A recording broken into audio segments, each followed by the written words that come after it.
বাংলাদেশের বিশেষত জাতীয় রাজনৈতিক প্রেক্ষাপটে ওলামায়ে কেরামের সামনে ঐতিহাসিক সুযোগ এসেছে এবং সুযোগ আসার কারণে তাদের কাছে ঐতিহাসিক জিম্মাদারি এবং দায়িত্ব বর্তেছে। আমরা যদি আজকের এই প্রেক্ষাপটে আমাদের দায়িত্ব পালনে ব্যর্থ হই, ইতিহাস আমাদেরকে ক্ষমা করবে না।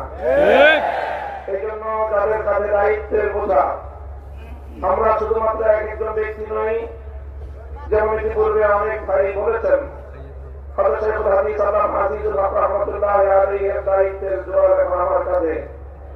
হযরত পীর সাহেব মরহুম সৈয়দ ফজলুল করিম রাহমাতুল্লাহি আলাইহির দায়িত্বের বোঝা আমাদের বর্তমান হযরত পীর সাহেবের উপর।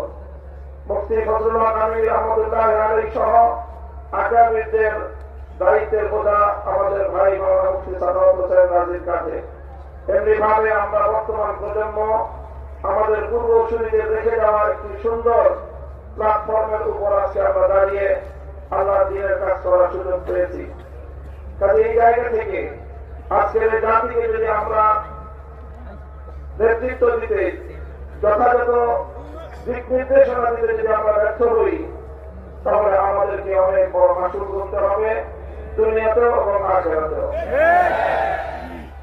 আমি আজকের যে জাতীয় চাহিদা, বিশেষ করে সারা বাংলাদেশের সকল ধর্মপ্রাণ শুধু নয়, যারা ধর্মকে ভালোবাসে অন্তত তারাও ইসলাম প্রেমী সকল মানুষের অভিন্ন চাহিদা হল ইসলামী নেতৃত্ব ঐক্যবদ্ধভাবে জাতির সামনে অগ্রসর হোক, জাতির সামনে উপস্থিত হোক। আমি আমার দীর্ঘ যে পর্যবেক্ষণ বাংলাদেশের ধর্মীয় এবং রাজনৈতিক অঙ্গন নিয়ে, সেটা আমি দেখি যে বাংলাদেশে আমরা আলহামদুলিল্লাহ ইসলামিক দৃষ্টিকোণ থেকে আমাদের পার্শ্ববর্তী উপমহাদেশের অন্যান্য দেশের তুলনায় আমরা অনেক সহনশীল একটি জায়গায় রয়েছি। আমাদের বাংলাদেশে ইসলামপন্থীদের মধ্যে পারস্পরিক ঈমান এবং কুফরের কোন ইখতিলাফ নেই, মতবিরোধ নেই, যেটা আমাদের পার্শ্ববর্তী দেশগুলোতে রয়েছে।